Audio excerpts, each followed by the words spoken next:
Hello darlings, welcome back to my channel. My name is Coralie and today we are rating new makeup releases. I haven't done this video in like 2 months, I think. Maybe it has only been a month, I don't know. But I just feel the urge, the need to comment and to share how I feel about the newest makeup releases. And so for that, we're gonna go through trend mood as usual, and you know, we're gonna look at the latest releases. I'm gonna pop some screenshots on the screen so that you guys can know exactly what we're talking about. And in these videos, I'm always encouraging you to share your thoughts because I love hearing what other people think about the newest releases, because some things that I'm gonna think are like really cute, people are gonna hate, and some things that I'm going to think are disgraceful, people are gonna love. We all have different tastes, we all have different makeup favorites, and so with that being said, I figured let's talk about them today. You guys know that Colourpop releases something new almost every week, and so this collection is the Limelight Collection, where you have a 9-pin palette, some of the jelly shadows, I believe there's 3, a few super shocks, and a few pencils. Now the shades of green are very pretty, I will say. Like, I think it's super stunning. The palette is okay, but it's nothing, like it's a little ashy looking even, I'm not gonna lie. That's the thing with like Colourpop, it's like there's only so much they can do, and so at one point it's like you're just re-releasing the same thing and it has nothing added to it. I'm really not impressed. I'm not impressed. It's not like the ugliest. I think it's very season appropriate. I think it's a beautiful color scheme.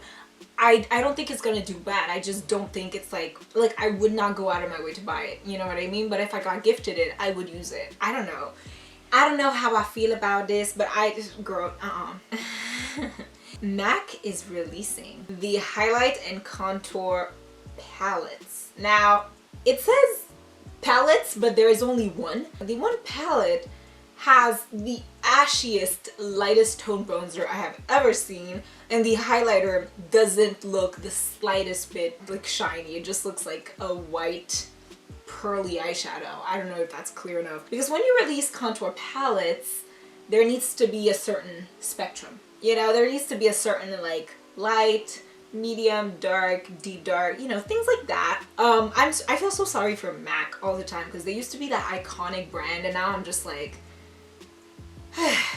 MAC, okay. Gwen Stefani's brand just released in Sephora. The brand is called GXVE. It has pretty packaging so far. I'm seeing 2 eyeshadow quads, very boring. The eyeliners, I guess cool, a little boring. Unless they have like really good hold, then they would be great. The lipsticks, it's the iconic red, so fitting, I would say. The brow pencils, they have brow pencils. Is this a full line? They have a brow line which seems to have a pretty good array of color. They could add maybe 2 more, I don't know. But okay, not bad. I will say it's not bad. Am I super impressed? No, but it's not bad. I would maybe like to try the brow products. Yeah, okay. When I saw this, I was shocked. And the reason why I'm shocked is not the reason you're expecting me to be shocked. So these are like cream blushes from Huda Beauty. Are they part of the Glowish line? They're just part of the Huda Beauty line.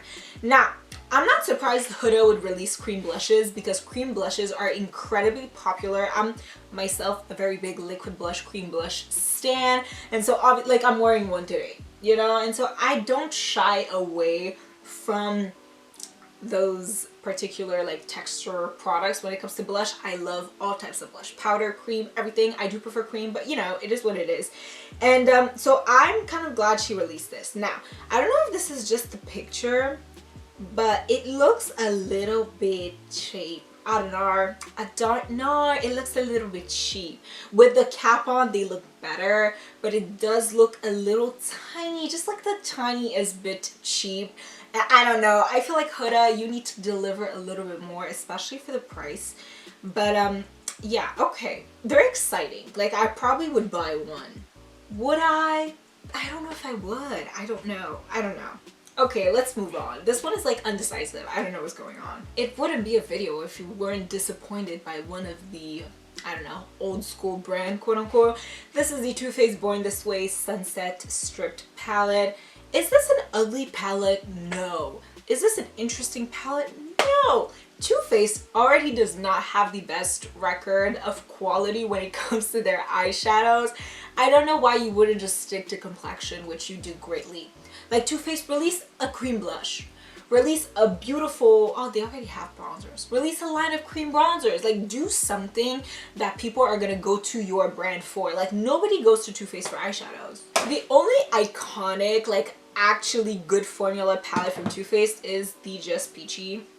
And I literally cannot get rid of this palette. I've tried many times. I can't get rid of it because I just think it's such a good, like, all mattes neutrals palette. So this is literally their only bop. You can ask anyone, this is the only bop from Too Faced when it comes to eyeshadows. Now, I know people are gonna say, Coralie, back in the day, the girls, they had so much. Like, yes, back in the day. But nowadays, if you want a palette that still holds its own, like, amongst all the variety that we currently have, this is the only one that holds anything, in my humble opinion, for Too Faced. Ooh, what is that? Oh my god! Moira Cosmetics is coming out with cream blushes. Now, I didn't know Moira Cosmetics at all until I followed this one like makeup artist on, well, makeup artist, like beauty influencer, beauty person on Instagram, and I saw she was using like a palette that had like a really interesting layout. So I was like, oh my god, let me check this brand out.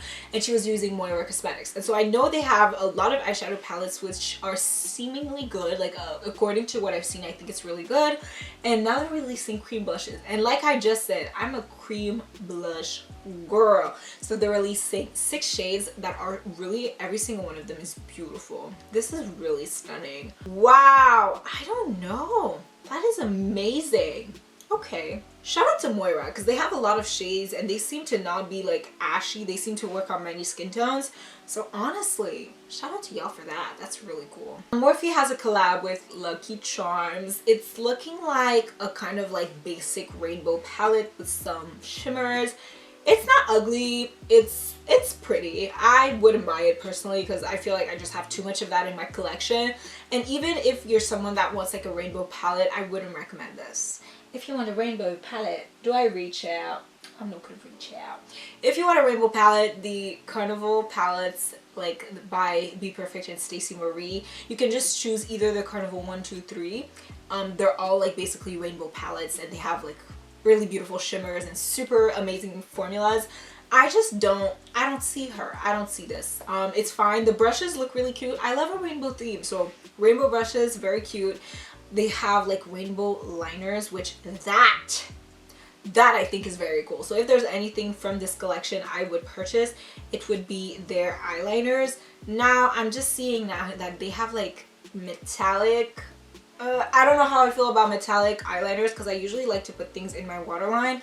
So maybe I wouldn't get these, but I just think the palette is like, it's really just like, it's there.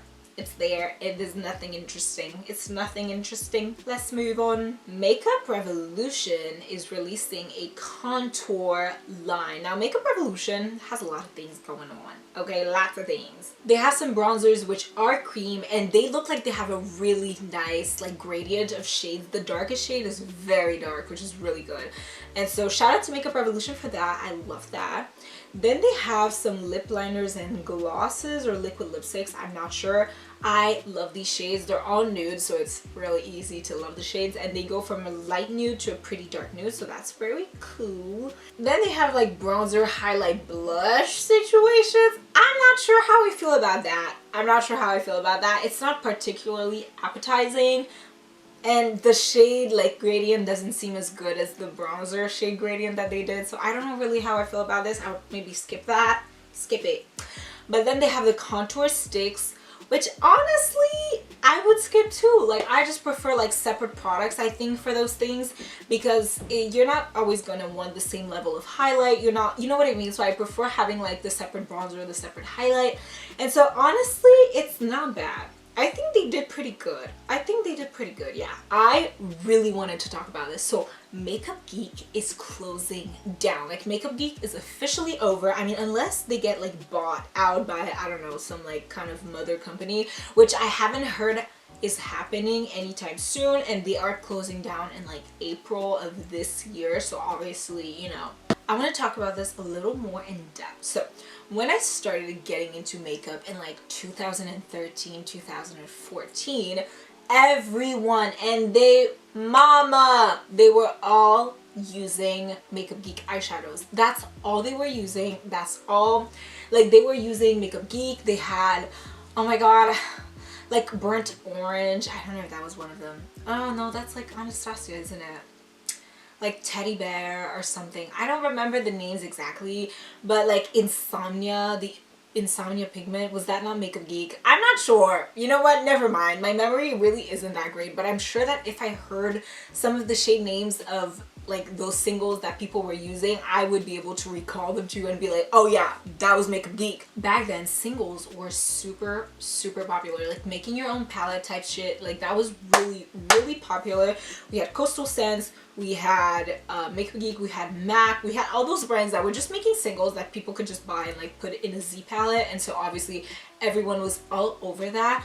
And now today in 2022, Makeup Geek is like closing down, and Makeup Geek did have a rebrand.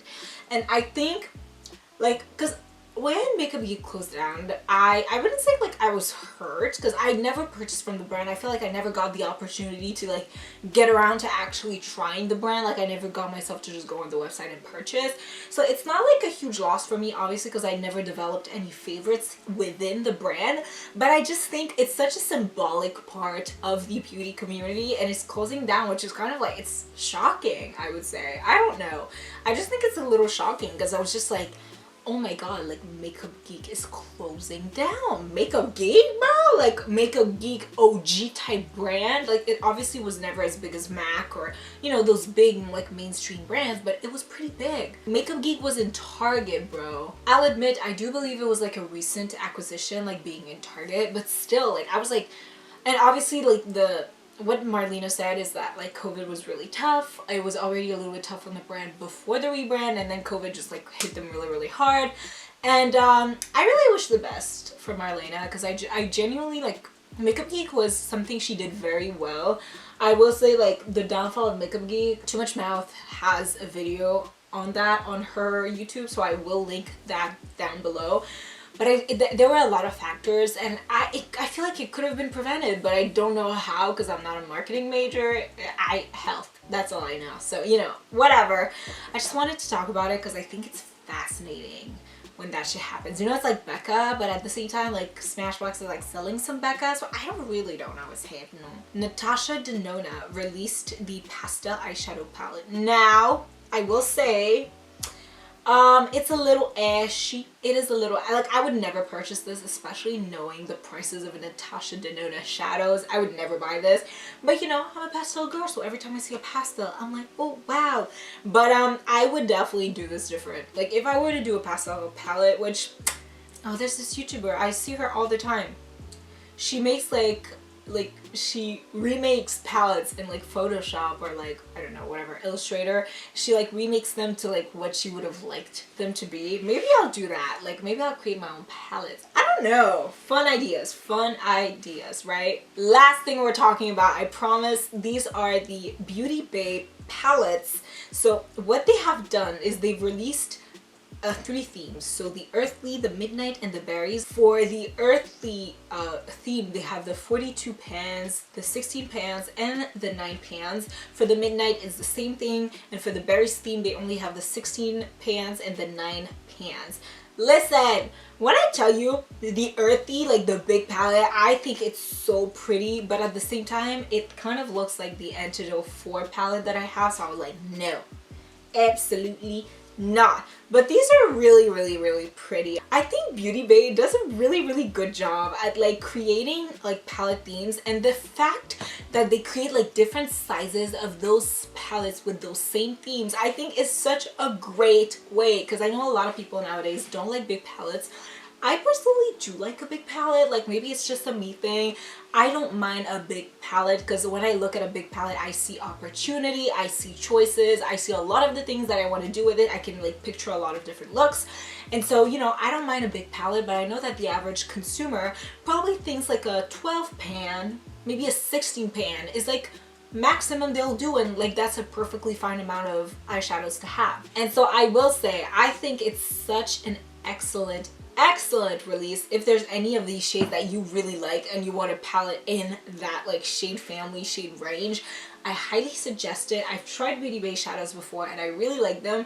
The only thing is, none of the Beauty Bay eyeshadows that I have are shimmers, so I don't know how the shimmers perform, and these have a lot of shimmers. So if, you know, if there's ever questions about that, I'm unable to answer them. I honestly would like to try one of these to try out the shimmers, but my budget does not extend that far, babes. It does not extend that far. Absolutely not. Really not. This is it, guys. I hope you enjoyed this video of me reviewing all the releases. Tell me what you guys think in the comment section down below. As usual, tell me what you're gonna buy, because I'm very nosy and I'm very curious. And actually, March is my birthday month, so I mean, honestly, I don't think I would buy anything on this except for maybe like the Beauty Bay palettes or the Moira blushes, but you know, we never know. We never know. If you guys like me, my personality, or the content I put right up on YouTube, and I feel totally free to subscribe to this channel. We post beauty, we post fashion, very rare. We post student lifestyle, we post literally, I do really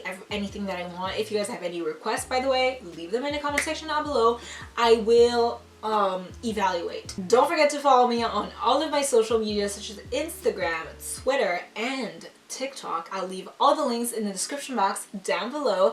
Thank you guys again so much for watching this video, and I will see you in my next one.